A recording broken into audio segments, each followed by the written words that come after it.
My name is Dario Hasenstab, and I'm here with Balder Hagritz, and we are back with the Western Bubble podcast. Balder, greetings to you and greetings to our listeners from the center of power of the world today, as I believe Joe Biden, Emmanuel Macron, Keir Starmer, and Olaf Scholz are all here in Berlin with me, not with me, and talking about very important things, making me very important. Hi Dario. Well, greetings from the center of tapas and sunshine here in Madrid.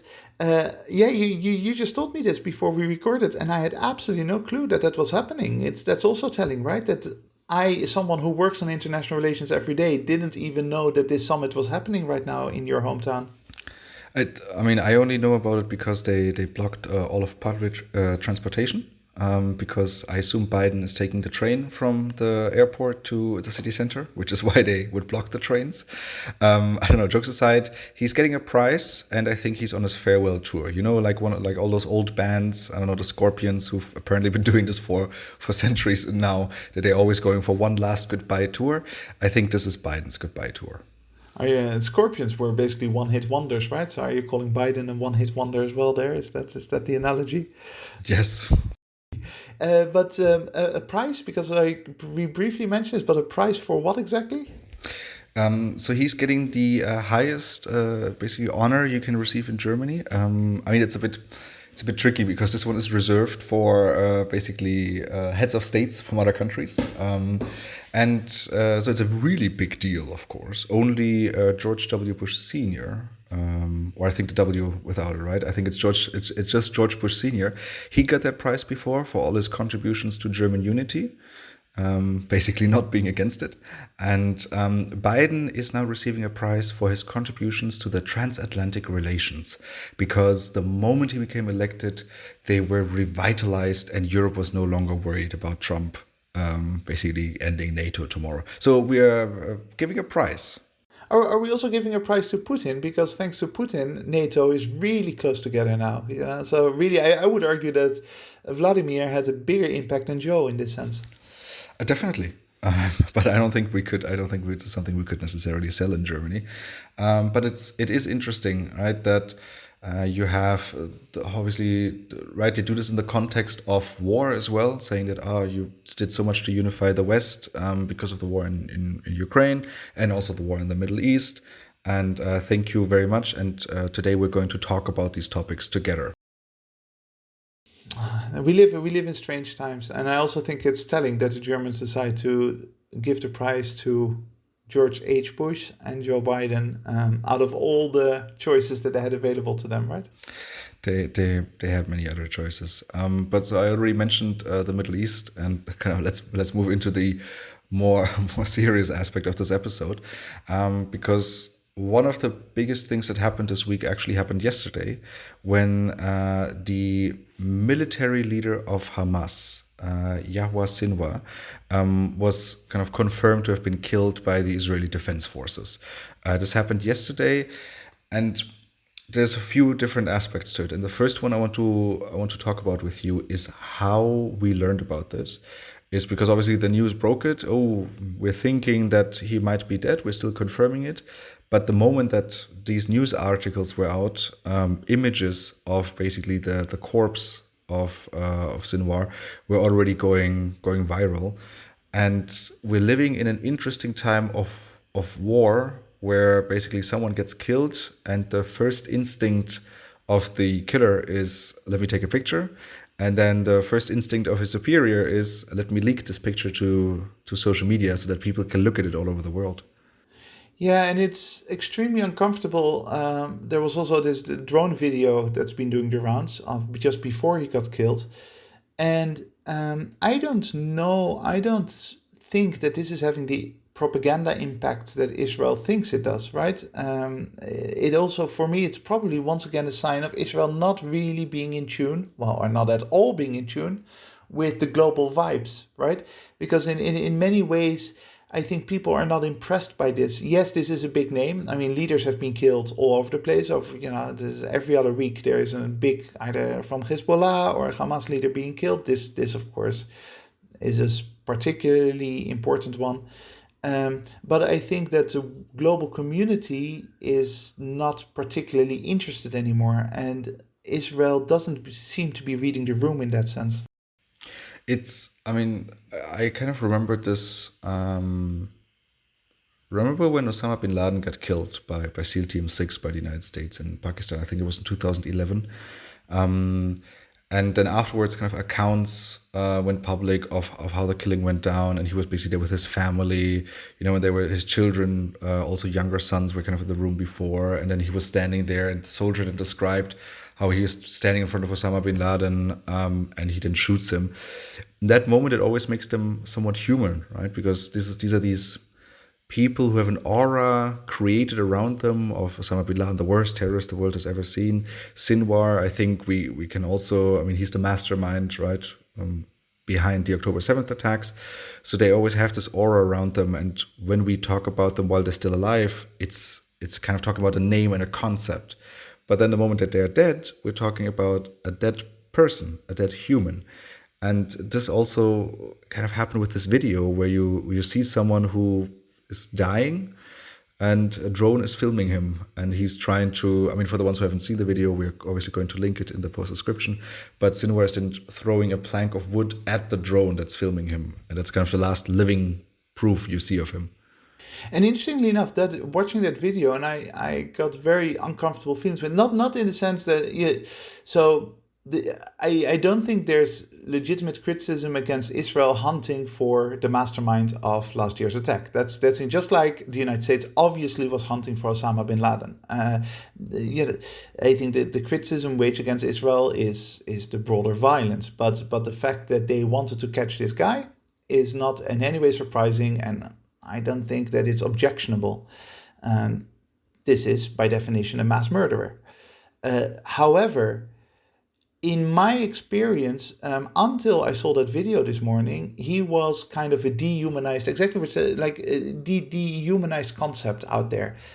Someone who I didn't really have any connection with, just basically like, hey, he's the mastermind behind murdering over 1,000 people, and that's it. And kind of, I hope that at some point he will be brought to justice. That was my position until this morning. But once you see that video, you see a human being, kind of an eerie, unpleasant video of a human being wounded, knowing that it's his last moments of life, knowing that the end is near. And all of a sudden, you tell yourself a story about that person, right? And even though he doesn't deserve any sympathy in any way, he does become much more human than anything that I had in my mind before. And in that sense, this is also within the context of all that violence and all that human slaughter that has happened over the past year. And as a result, the impact on me, and I'm sure on many others, is not at all what the Israelis would probably like. I agree. I mean, I don't see a lot of people celebrating this in itself, right? The video, like the news was definitely celebrated, right? I mean, Biden said, "Oh, great." Obviously, other politicians also said, "Well, he was a terrible person, and now he's dead, so that's good," right? To paraphrase here. Quickly going back to how this was presented by basically the IDF, because there were also two pictures published, right? So there was first a picture of him that was kind of used in speculations to identify him. And that's just a picture of someone who had just died, right, kind of in the rubble of ruins and a lot of dust in his face. And there was a second picture where a huge chunk of his head is missing. So you clearly see that someone did something to him, and most likely, I mean, I'm not too familiar with all these, with what happens when you shoot a person in the face, but I assume that's what happened. And that kind of tells you more about the individual psychology of the soldiers who were involved, right? That they found him, they found a dead body, he's dead. You could now, I don't know, retrieve him, you could give him to his family, you could leave him there, whatever, he's dead, you have that confirmed. But no, they shoot the corpse one more time. I assume out of revenge. I mean, from the standpoint of his individual psychology, I can understand that young soldier, right? Very young, saw these images. It's right after October 7th now, right? So it's anniversary was just 2 weeks ago. Now a lot of these images will be very present again, so I can understand him. But that tells you so much about, I assume, the overall psychology of the IDF. If every single one of those young soldiers is feeling that way, then I'm not sure whether Israel has kind of maneuvered itself into a healthy psychological state in the last year. Indeed, and then on top of that, the decision to actually publish those pictures, right? So it's one thing that happens and that this young soldier took a picture of this deed, but then to make that publicly available says something about the psychological state that the IDF is in general, or Israel maybe as a whole. And it's one of those things that rationally, what you want to portray if you're Israel is say, hey, of course we're hunting this guy, obviously. I mean, no question. Um, we want to give the image of an efficient, rational force that just brings justice to this man who murdered so many of our civilians. Um, and by showing these images of unnecessary violence, what you're describing, shooting him twice, and then feeling comfortable publishing that, you're doing the opposite. You're creating an image of a army, a military organization that is not doing things through rational, reasonable analysis, but that is doing things out of an emotional state of mind, out of vengeance. And that is exactly the opposite, because at that moment, you basically put yourself on the same level as Hamas. You put yourself, because that's the argument that Hamas has, right? Like we are resisting decades and decades of pain and suffering, and therefore we do things that might in normal circumstances not be acceptable. Well, Israel is now basically placing itself exactly there. Like, hey, we have had this enormous trauma, and that allows us to be emotional and non-rational actors. And that is a terrible, terrible image for Israel to portray to the rest of the world. On top of that, how much literature has been written, how many stories have been told about how this kind of violence doesn't lead to a better world, right? One thing is to arrest or even kill the leader of a terrorist attack. Okay, fine. But they don't seem to connect anymore to millennia of human wisdom that has told us over and over again that this kind of violence only leads to further violence, that it doesn't stop anywhere, that it's not going to make you a better, safer society. Which is the argument that we made last week, is that if Israel was at least achieving its strategic goals and kind of becoming safer as the state, right, and kind of getting rid of, its enemies, but no, if it's actually just kind of creating further violence and really doing the opposite of that, because I think we can, right, this is one of the easier things to say, that one of Israel's most important strategic benefits or basically upsides is that they have the United States in their corner, right? The biggest military power in the world, who sent them weapons regularly, who sent them money, also assistance, right, in intelligence and in military knowledge. Yet they're currently doing everything in their power to kind of alienate that ally, right? So every single thing they're doing is really going against their own interest. And that is so interesting to observe and also very heartbreaking at the same time. That said, I'm almost at a loss for words.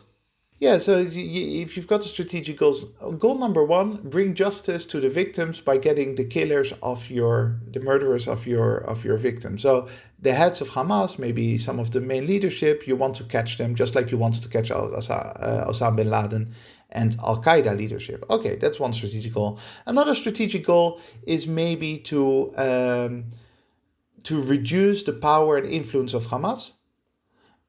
Which is not through killing as many Hamas people as possible, because that just leads to more people joining Hamas in the long term and more hatred and all that.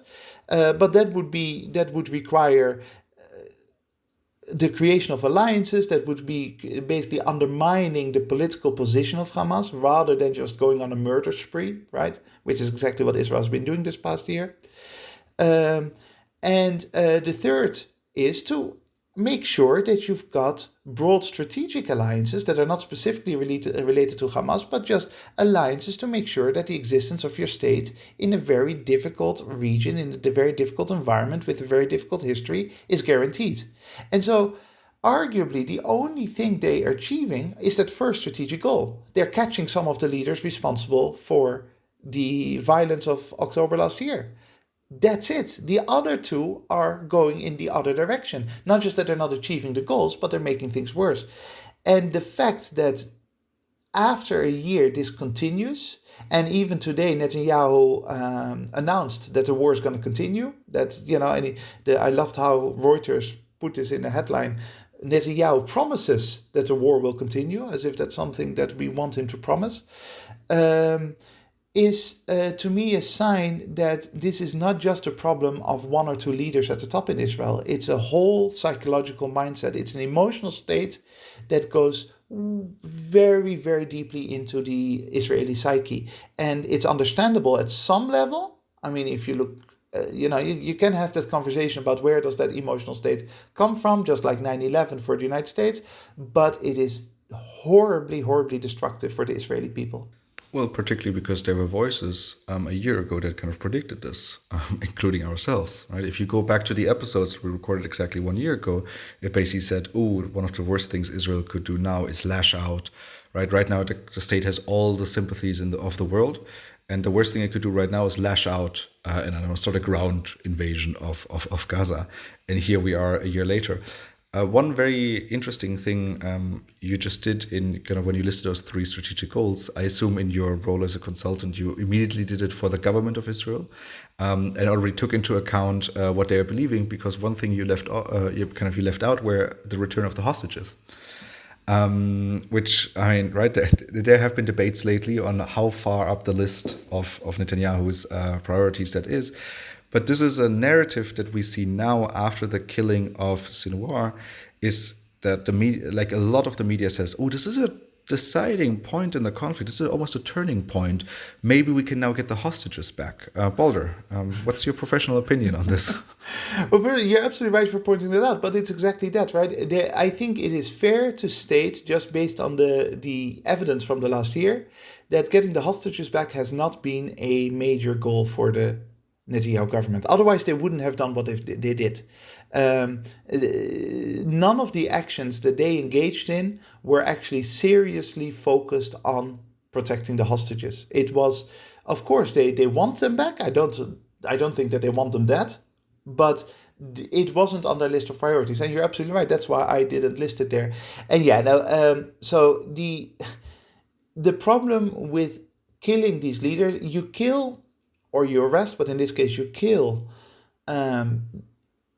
Hamas or Hezbollah leaders because you feel that's an act of justice. It is not an act that will open doors to negotiations. The opposite. It is not an act that will lead to an improved position, strategic position in relationship to the Palestinian or the Lebanese people. That's not how it works. You do this, and it's a defensible position. You do this because you want to bring justice to the Israeli people. But don't believe for 1 second that now, because of this, all of a sudden Hamas is going to say, hey, let's negotiate. Very much the opposite, obviously. I concur with that. I mean, well, there's also voices that say, because you mentioned this earlier, that basically every week another commander or general gets killed, that there's currently no one left to make that decision, which is, I don't know, I mean, everything I've learned in IR in the past few years points to the direction of there's nothing worse than having an organization without leadership, because that means crazy people can quickly rise to the top, or individuals can make decisions because there's no one keeping them in check. That's exactly it, right? So there's no doubt in my mind that right now Hezbollah and Hamas are scrambling. It's been a really rough year for them, obviously. It's not easy for an organization to have this kind of destruction, but scrambling and basically trying to deal with the chaos is not the same as dying as an organization, right? And instead of dying, it's very likely that Hamas and Hezbollah in the long term will be empowered by what has happened. In the short term, exactly what you're saying, the consequence, if you look at organizational structures, is when leadership gets killed. And it's not just being killed, but also leadership finds it difficult to communicate with each other, right? Because there is no coordination, because everyone is all the time running from the IDF. What you have is you're going to have the most radical elements taking the upper hand, because they're the ones who are willing to easily sacrifice their own lives or the lives of others. They're going to be the ones in control at a local decentralized level, and they're going to do even more horrible things. On top of that, the recruitment process is going to focus on those who are actively eager for violence. So you now have a identity shift in Hamas and Hezbollah because of this leaderless situation that they're in. That's going to have very significant and negative consequences for Israel down the line. I'm going to have to make a hard cut here now from the topics, simply because I can't think of a good way from moving from talking about Hamas and Hezbollah to the US elections. Last week, we spoke about the same topics, where first we spoke about Joe Biden, and from there it was easier to go to the Middle East. This week, we just spoke about the Middle East. Let's move on to the US elections, which is obviously a topic that will be on our minds for the next few weeks to come.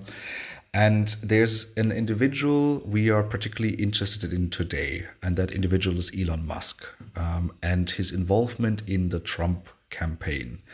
Right, Elon Musk, I don't think I have to introduce him, right? One of the richest people in the world, CEO of Tesla, of X or Twitter, SpaceX. He dabbled in PayPal as well, right? And someone that a few years ago, I remember reading his biography in 2018, I actually had a lot of respect for, because I thought, wow, this is someone who is doing a lot on a lot of different levels, and some of these ideas are actually good. Well, 6 years later, in 2024, we're looking at a different picture of an Elon Musk who has donated $75 million for Donald Trump for the campaign, and is also now actively campaigning for him, because he apparently has been promised the position of lead government efficiency commissioner, whatever that means. Yeah, Balder, what are your feelings on Musk? Because I remember that a few years ago you were already critical of him back then. Yeah, it's fascinating. A lot of questions listening to you rise up in my mind. The first one is, why would he ever want a position in the Trump administration? Just out of what is in it for him there? Some kind of ego thing, but I don't think his ego needs more bolstering. It seems very odd to me. Well, this is what they said about Trump in 2016. I mean, why does Trump's ego need more bolstering? But he then still went for it. Right, but you could argue that becoming president, I could see Elon Musk wanting to be president of the United States. I mean, he can't because he was born in South Africa, but you could see that you could see that desire in Trump or people like that. But a relatively minor role in the Trump administration. Why, if you are Elon Musk, why would you? But okay. Another thing that springs to mind listening to you is what you said is very interesting, right? So that 6 years ago you had sympathy for him, at least interest in him. You thought, hey, this is an interesting man. You were exactly the target, that the type of young man that has formed this enormous army around Musk, right? Exactly people your age, your gender, or I should say your sex, that kind of are interested in the world, and that have read up on him, are the ones who are continuously supporting him on X and on other social media platforms, that kind of feel that they've got this personal connection with him, that think that they're friends because once Elon Musk retweeted some of their messages or something like that. How do you say it, by the way, in today's language? Re-Xed or retweeted? What is that nowadays? I don't know. I mean, by renaming Twitter to X, I just remember that he destroyed basically millions of dollars worth of kind of recognition. So I don't know what it's called, to re-X someone, maybe. Yeah, well, this is the worst marketing decision ever. Anyway, but so what I would argue that has happened with him is that this is a man who clearly has some talent, obviously. He has some talent at spotting good technological ideas, and he goes with it and he invests in it and all that, and that led him to having enormous financial success. But this dynamic of this whole army of people around him, and also sycophants directly in his own circles, essentially boosting his already probably narcissistic ego. Again, I'm not a psychologist. This is not an official diagnosis. This is just common language before people write in saying that you shouldn't diagnose people. But a certain narcissism gets then bolstered by this army of followers, the Darios from 6 years ago, who feel that this is finally a man who speaks their language, etc., etc. And that has done something with his brain. Then, on top of that, you could argue that he's in a midlife crisis. It has done something with him that has radicalized him in a way that was 6 or 10 years ago not that obvious, right? I mean, it was there, but it wasn't as clearly pronounced as what you see now. The fact that he spends a lot of his money on the Trump campaign, the fact that he talks about world affairs and himself in a very specific and unpleasant way. Is the sign of someone who over the past 10 years has been corrupted by too much success and too much admiration from his own army without anyone actually telling him that he can be wrong as well in his immediate surroundings. I think you chose the right term there, that he has become radicalized. Because, I mean, he's always been a little bit, right, positively crazy, I would say, kind of reaching for the stars, right? I don't know on a scientific basis how much sense it makes to reach, like to go to Mars, but kind of the fact that he's saying, "Oh, let's go to Mars," right? I think that in itself can be considered admirable. However, he turned from that, which was about, right, 10 years ago, to today, where he will say things like, and I quote, "I haven't been politically active before. I'm politically active now because I think the future of America and the future of civilization is at stake," end quote. Right? And he's saying this in favor of Trump, kind of saying that if we don't vote for Trump, then the future of the civilization is at stake. So that's someone who has, I would say, lost all relations to reality, because I mean, I already disagree with people who say that if Trump gets voted in again, then the end of civilization is near. But why does he see it this way? Yeah, no, I think that's important to point out, right? So it's not a matter of you and me being particular Harris fans and saying, "Hey, this is a matter of life and death." I mean, I personally hope that Harris will win. I think she's the more reasonable candidate out of the two. But it's not so much about saying, um, we prefer Harris, therefore Musk supporting Trump makes him crazy. No, the problem is that the way he frames it doesn't make any sense. How can you look at Trump and say, "Hey, by voting for Trump, we will save civilization"? There is no path, that analytical path that leads you to that conclusion. You may have sympathy for Trump. You may think that Trump is a better political leader than Harris. I don't really know how to make that case, but you could argue that in some ways. Um, but that is not the same as saying, "Hey, I've never been political. But now this is such a watershed moment in history that if we don't vote for Trump, then everything's going to collapse." Especially given the first 4 years of the Trump presidency, that seems like a insane statement, and I mean insane as in medically insane. Someone who doesn't understand reality. Yeah, and I mean, it would be interesting to have a medical assessment of Musk, right? To kind of see in the last few years. I mean, we can only do this from afar, and you shouldn't really do that, right? To do psychological assessments of others, particularly not from afar. But I mean, let's do it for the jokes of it, and because we're not psychologists, so I don't think we are breaking any oath. But we're looking at a world where, I mean, 6 years ago there was no pandemic yet, so definitely, right, the pandemic came, and that's when the crazy started a little bit, right? He already moved away from California towards Texas, and I mean, right. I mean, I think our listeners know our take on pandemic policies. Also very critical of that. And then you see other elements kind of coming into play, that he used to have a son who is now basically a transgender woman, which has kind of led to him being very obsessed with the culture war and kind of going against any form of transgender policies in that sense. Where, again, I think our listeners also know that we are a little bit careful, right, with that topic in general, because there's simply a lot of unknown. But kind of going from, oh, 6 years ago I was doing fine, and to kind of where Elon Musk is today, that's a big step, and you can clearly kind of see some dents in the last few years where I don't know, I would say a hobby psychologist, as I would call us now, would say, okay, something happened there, and that's how you can explain his behavior nowadays.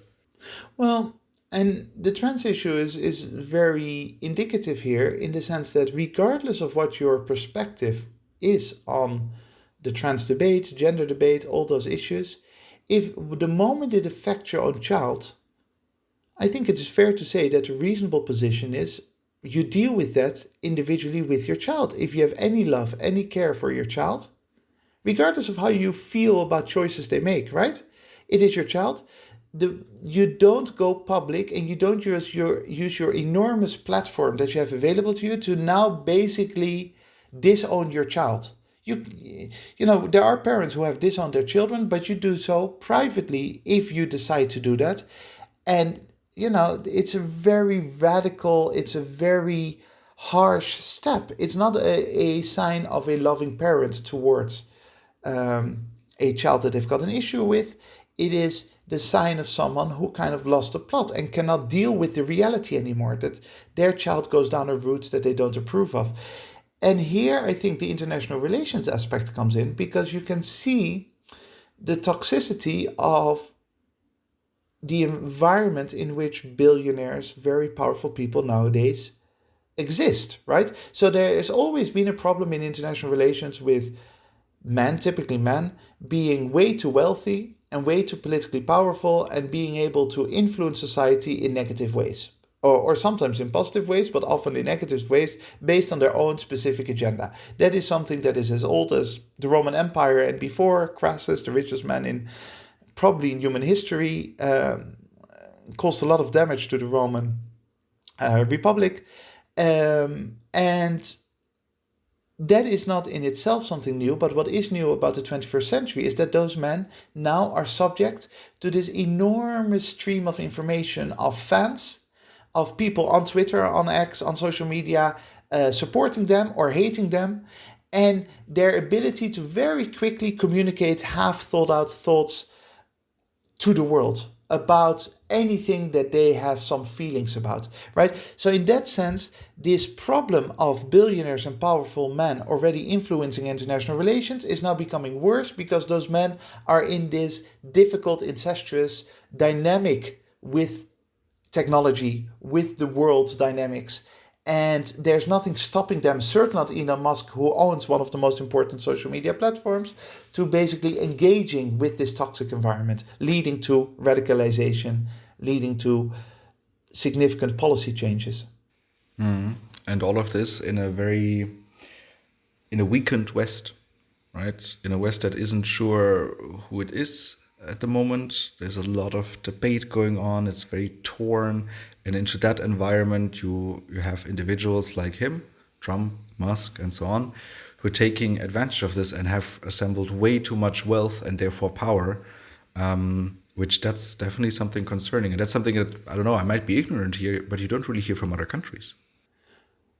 No, I think it exists in other countries as well, but not at such an explicit level as what you see in the United States, because the United States is all about that free speech. It's all about also celebrating wealth, right? In other countries, very often, the Elon Musks have to be more careful because they are not necessarily seen as heroes for being billionaires, right? In continental Europe, there are lots of societies where, being a billionaire is kind of seen as something ugly, a little bit like, hey, don't be too proud of it, because it's not really how a society should be functioning. It's like a negative externality of the capitalist system. So we kind of need capitalism, and unfortunately, a billionaire comes out of it. Whereas in the United States, it's, oh, look, this is a brilliant example of our capitalist system that we've got these billionaires. And that gives them a platform that doesn't exist elsewhere.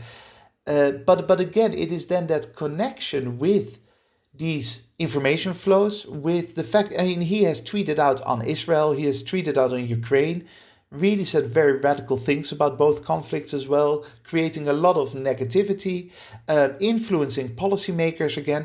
That ability to just wake up in a bad mood in the morning, if you're Elon Musk, or if you're Bill Gates or anyone, right? And to immediately connect to dynamics that aren't your area of expertise is something that is very concerning and is something new. And we don't really know how that is going to impact the way we organize ourselves, because at least in the past, the Rockefellers, from 150 years ago, they they had to do it in much more indirect, subtle ways by basically influencing newspapers, or it would be indirect. They didn't have this ability to immediately throw out their own perspectives and immediately receive feedback on themselves, right? Well, this is exactly what I meant with that question, right? I mean, I'm aware and pretty sure that in every country you will have your fair share of very like ultra rich people who will do everything they can to influence politics, but in such an explicit way, right? That someone becomes even richer than countries. I mean, not in the United States, but in other countries. And I mean, Elon Musk is a significant economic power we have to deal with. That to me, and then someone who gets this involved in politics, and not only domestic politics, but also international relations, that to me is something new. Yeah, and certainly through this direct way, and the fact that you've got this army of supporters that basically create an echo chamber for him, and that creates sort of a good versus evil narrative. Because if you've got, I don't know what it feels like, because obviously I don't have this, but if you, I imagine if you have millions of people admiring you and telling you that they admire you, that does something with your psychology. And then if someone says to you, hey, maybe you should calm down on Ukraine, or maybe you should go calm down on Gaza, then you see that person as the enemy, because you've got confirmation from millions of people that you are a hero and that you're right about everything you do. So I think it's that toxic environment that makes it particularly worrisome. Speaking of seeing people as the enemy and toxic environments, let's move on to the topic of migration in Europe. That's a good segue, Dario. This time you Yeah, didn't have to use a hard cut. I would say so too. Um, we have already expressed our confusion in the past about Germany introducing border checks again, right? So Germany said, this migration thing is getting out of hand.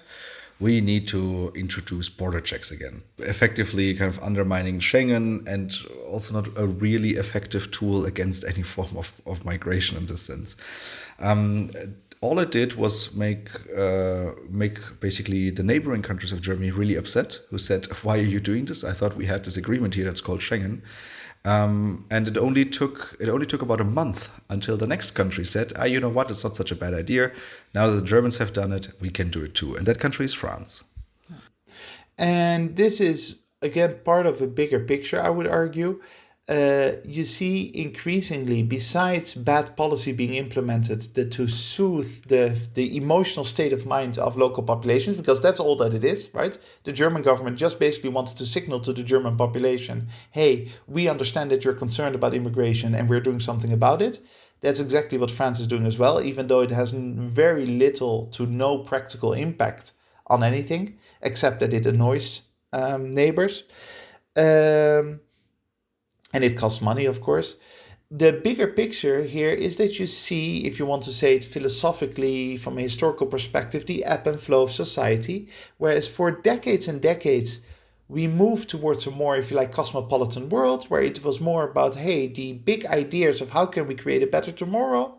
Now societies are returning to a sense of national identity and clearly defined nationalism, where being French is more important than being European, where being French is more important than the well-being of the rest of the world. It's about protecting your own island, called France or Germany or the Netherlands or Spain.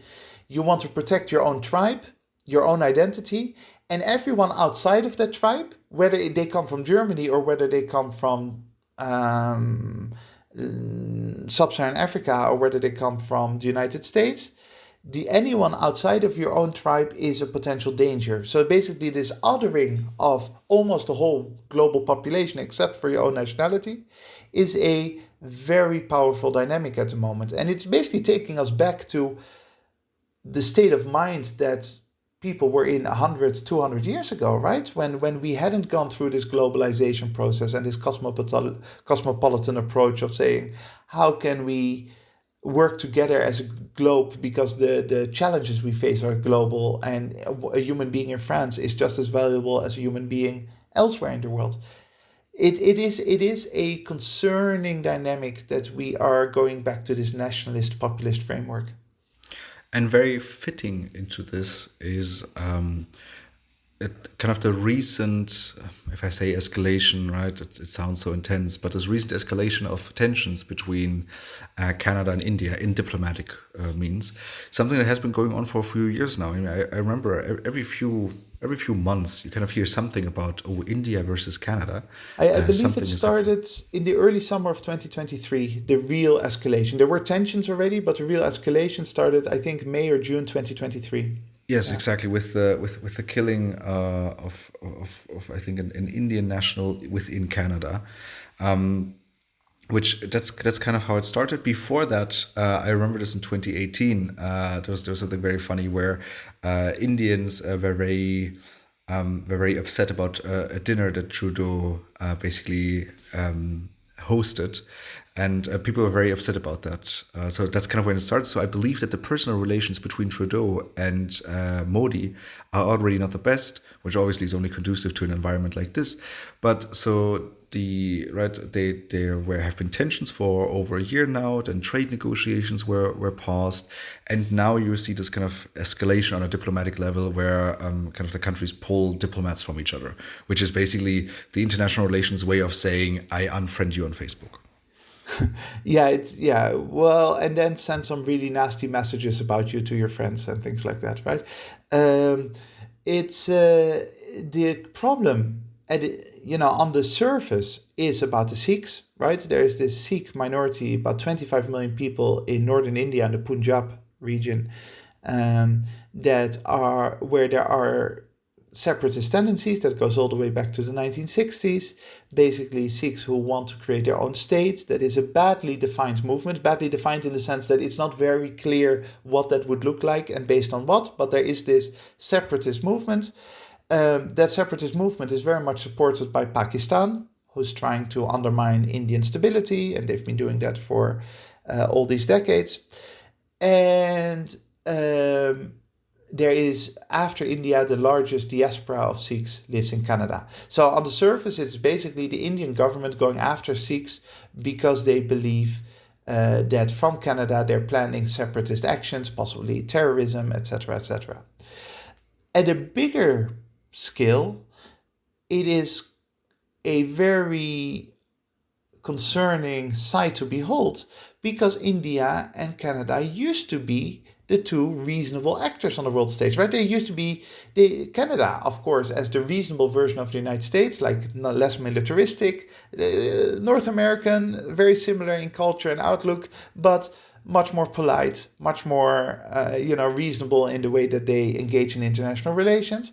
And India, the non-aligned, calm, largest democracy in the world actor that would never choose aggressive sides. Their foreign policy would be very much about holding it all together, trying to be friends with everyone, not to alienate anyone, despite some issues with China. Those are the stereotypical historical images of these two countries, and the fact that exactly those two countries are now fighting at it, they're at it over an issue that is obviously something that you could deal with also diplomatically, is a real sign of the times and where we are going with this. It seems to